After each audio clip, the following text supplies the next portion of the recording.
Okay, så man kan se her i den første tekst, altså tekst 1, om Grev Giovanni Pico della Mirandola, så er det, så handler teksten om hans befrielse fra fængslet, og det udspringer af det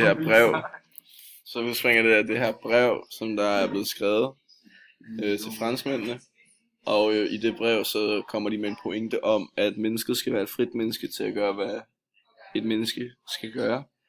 Og at hvis man ikke gør det som menneske, så er man jo egentlig ikke et menneske som sådan.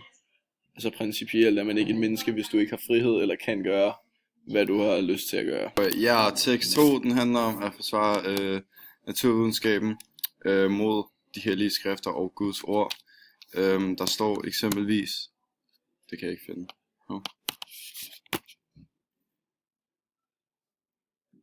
Det skal du så vise i den der.